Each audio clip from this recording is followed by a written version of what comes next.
Our reporters now function, I would say, exactly like wire reporters. I mean, they are writing daily. Their writing now starts with tweets, and then it might go to a blog, and then it might go to a web story, and then eventually, later in the week, it might end up in print. You know, people are filing stuff on the weekends because we don't want our website to look static. We never filed things on the weekends before. So I would say that, you know, the workflow is definitely been ramped up, and we are writing constantly. I don't think there's any difference between us and a wire service. We are absolutely, breaking news at all hours, at all times. Obviously, we have a print publication, comes out once a week. We go to press Thursdays and Fridays. So, we do have time constraints when it comes to print, but when we're talking about the web and digital, it's absolutely, we're always there. And, Fred mentioned the way that InvestmentNews will, break stories on Twitter as well. I mean, that's something that's sort of interesting. So, how do we get our news out to readers digitally? We get it out through adage.com, through Twitter, through LinkedIn, through Facebook, through a number of different channels.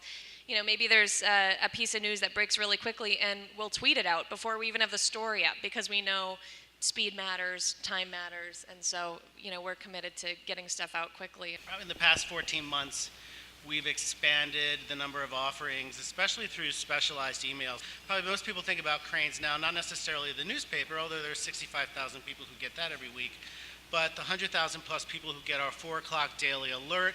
I don't know if you get it, but it's like 10 headlines, our idea of the most important local business stories of the day. We launched an 8 a.m.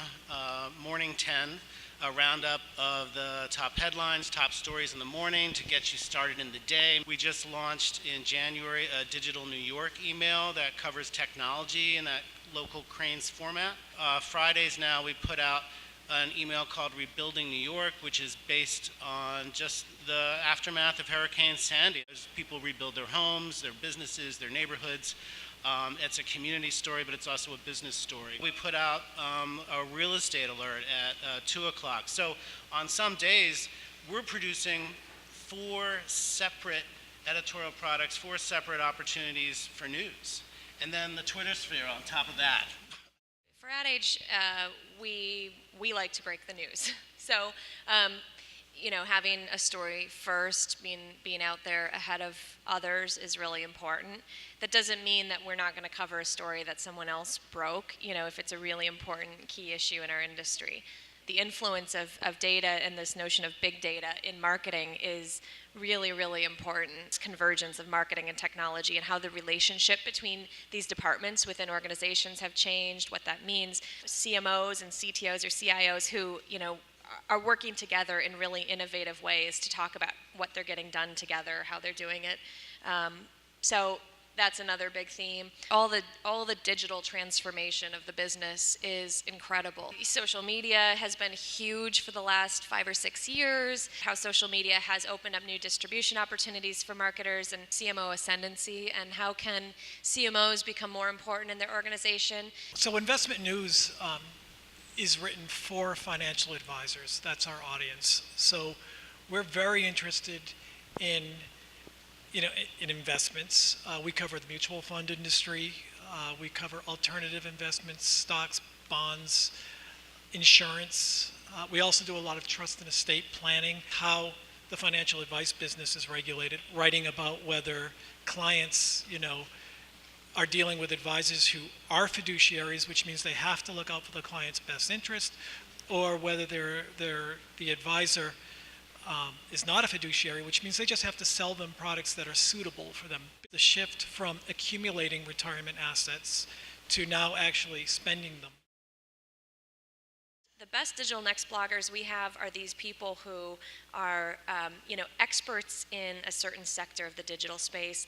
They see like a news event happen and they say, I have some perspective to add to that. It may have nothing to do with what their own company does, but they position themselves as thought leaders, as paying attention to what's happening in the digital world. Those are the sorts of things we're looking for. Really, your best bet is to identify the beat reporter. Who covers Wall Street at Crain's New York business? Who covers technology? Who covers retail?